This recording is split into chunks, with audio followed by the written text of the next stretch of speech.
Can't forget this.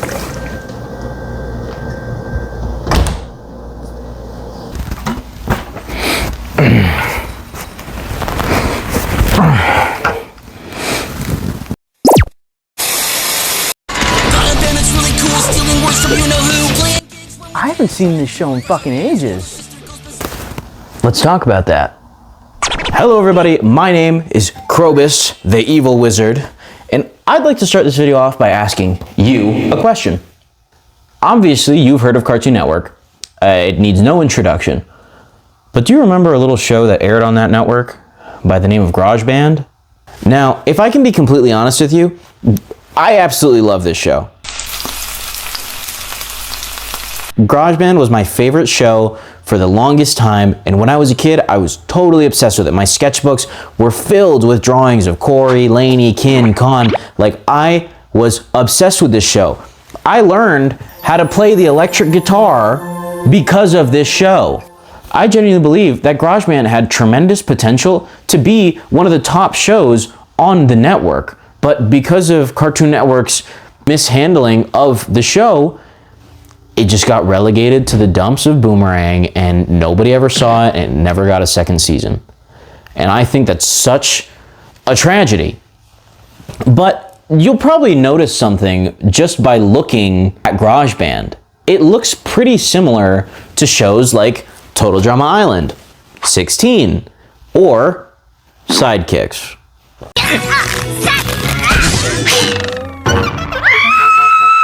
Left feet might not be good for dancing, but they're all mine!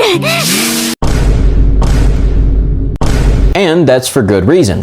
Grojband was produced by Fresh TV and Neptune Studios, and you might recognize Fresh TV as the guys behind Total Drama Island. What a team! Speaking of teamwork, how are you with toilet paper? Fuck, I wish that was me. And 16. Thanks, Jude! I can hear your chest, Caitlin. I don't care. And coincidentally enough, the creators of Total Drama Island and 16, Tom McGillis and Jennifer Perch, were actually executive producers on the show. But something about Grojband that I absolutely loved compared to other shows was the focus around music and the band itself. So every single episode, they would perform an original song that had something to do with the plot of the episode. Pretty much, the show revolves around 7 characters.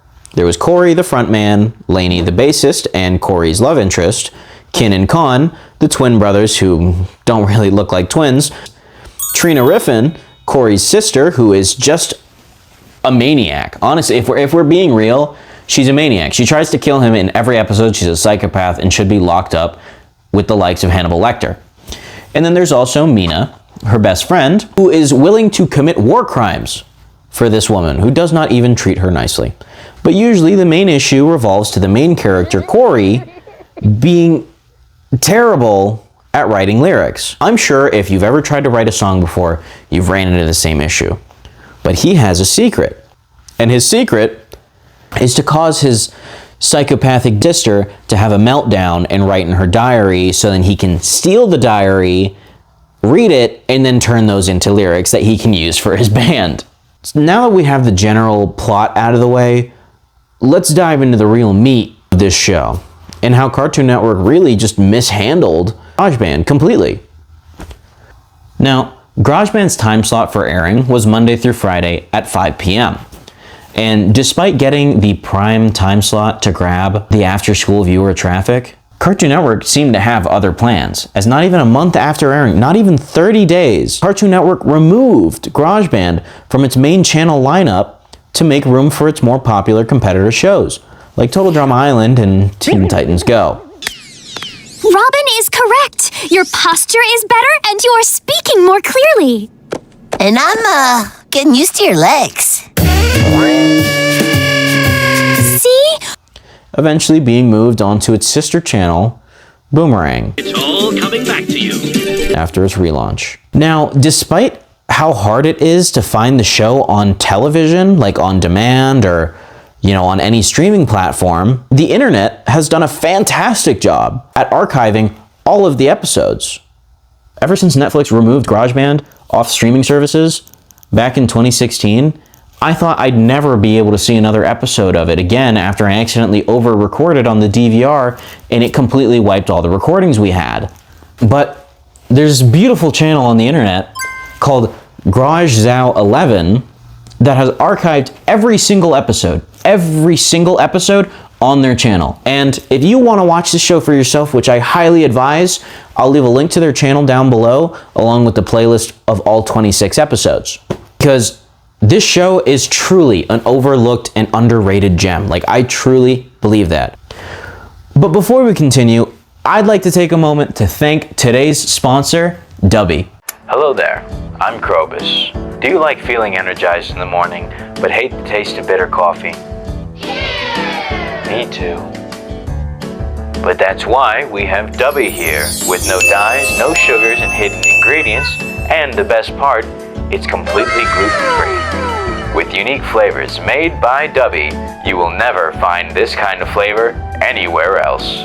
And with prices getting out of hand, from Starbucks to Dutch Bros, this is a much cheaper alternative in the long run, with it coming up to just $1 per drink. And for all you anime lovers, right now Dubby is collaborating with Crunchyroll for the Chainsaw Man collab, and you can get a shaker of either Denji or Rize or any character you'd like. Enter creator code KROBIS at checkout, that's KROBIS, at checkout for 10% off your order. And now back to regularly scheduled programming. Okay, although I am a huge fan of the show, I have to admit it does have its faults. Because it's a Canadian show, it unfortunately suffers the curse of this episode on this writer's poorly disguised fetish. And some episode final songs were kind of stinkers. You can't win them all. Every album has a dookie song on it that you don't want to listen to that's an immediate skip. Like this show, not all the episodes, and honestly, I don't think any episodes are a worthy skip. Editor's note, episode 21 is kind of weird. It's all about being stinky and not being able to shower.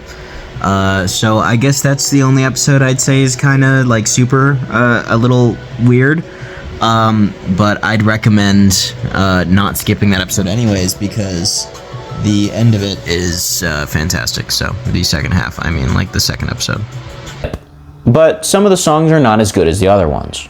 But I have to say, and I really want to nail this point home, when the show shines, it really does shine. I genuinely find the show entertaining to this day, and appreciate the fact that they tried to at least teach you something by the end of every episode. They even made an episode talking about how some women in the music industry put on these fake images to sell more merchandise to people who usually wouldn't buy it or wouldn't be bought in by such things. And it's an episode all about how some people who you might admire really don't practice what they preach. And unfortunately, a lot of people are going to be too blind to that. A lot of people aren't going to hear that. A lot of people aren't going to listen to that criticism of, this person is fake. Their message is fake. They don't believe in what they say, and they're just trying to grift to make money off of you. A show back in 2012 made an episode about that. That's kind of nuts. And actually, that same episode, episode 18B, Girlfest, is, in my opinion, one of the best episodes in the entire show. I like the message it sends out to be wary of the things you buy and the people you look up to. But you're cheering for a scam! Candy Jams just wants you to buy her new makeup! Don't let her make you over! It's the makeup I use to be my own lady. Show your rage with 21 colors of gloss. Finally! We can be as true to ourselves as Candy Jam! And I love that Lainey gets some more time to shine in this episode than a lot of other episodes. It started with a smile. I was happy for a while. But I'm thinking you lied to me. Now I'm feeling super ultra angry. Your words had such a ring that I couldn't hear a thing. But now I see what you're all about. And I can sit still, I gotta scream and shout.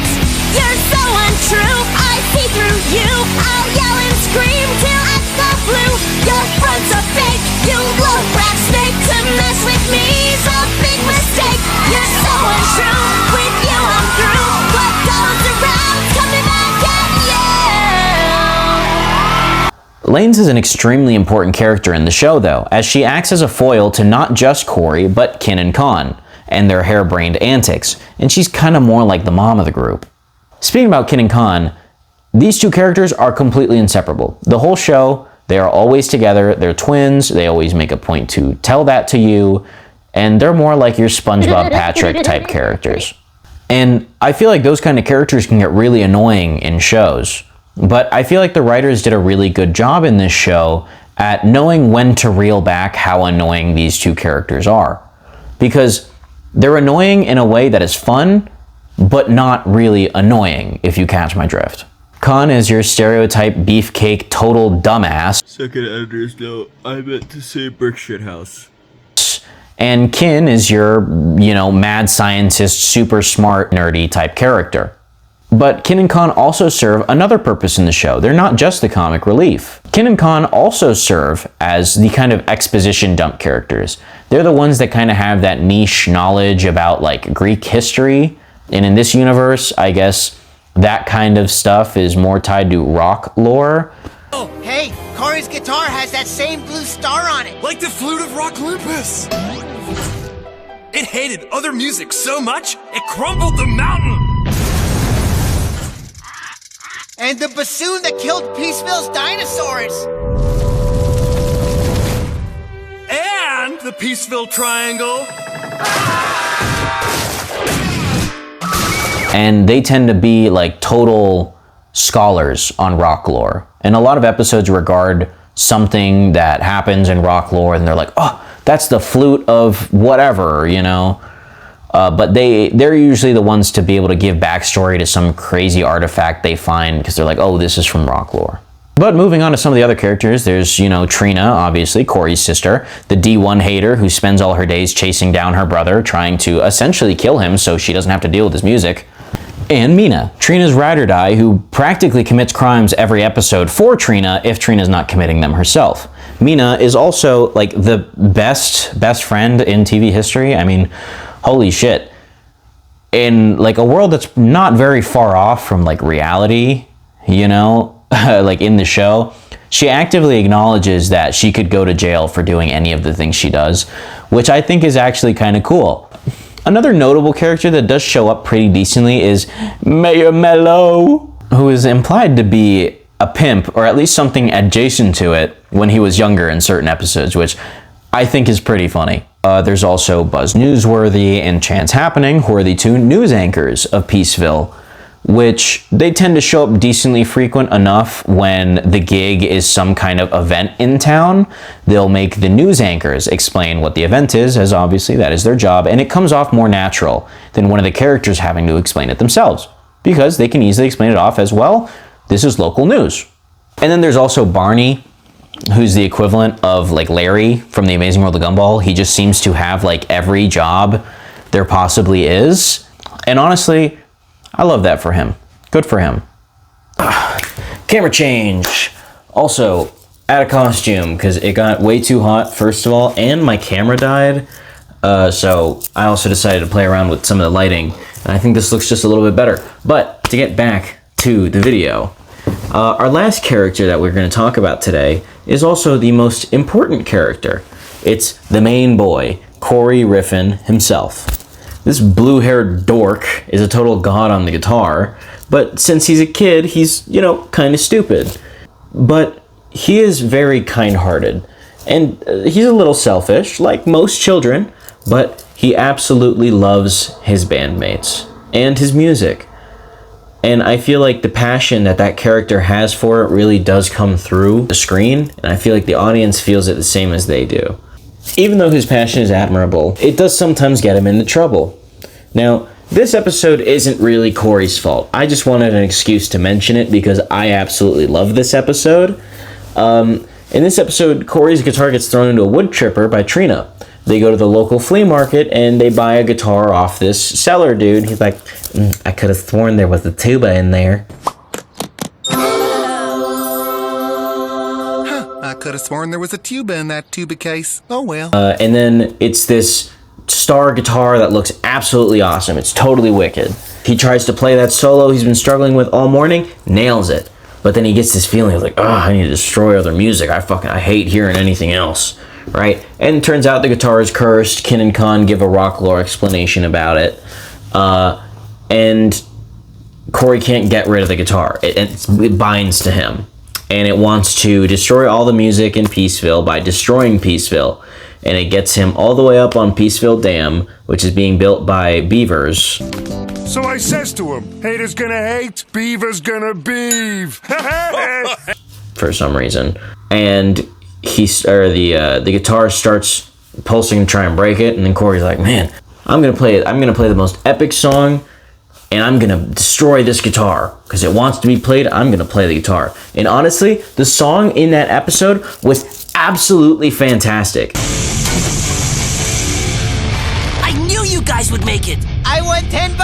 Khan didn't think you'd still be alive. Way to rat me out, dude. Core, you gotta use these lyrics to overpower that guitar before it destroys all of Peaceville. Shh. You had me at Corey, you're the greatest.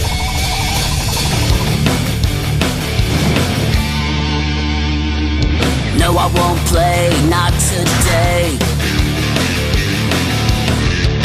I hear your voice, laughing like I have no choice. You calling me, but no, I won't play. I know you'll try to hold me, but I'm still free. Yeah!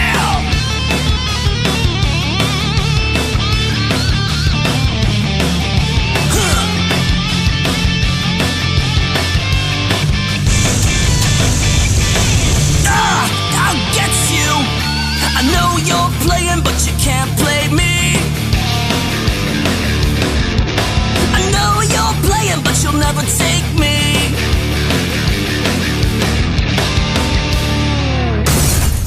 God, that song went so fucking hard for a kid show. Ah! I will say, the show has a lot of memorable episodes. And some episodes so good, they're still so deeply ingrained in my subconscious. The moment they start playing, I remember every single line, as if I'm being possessed by my 2012 child self.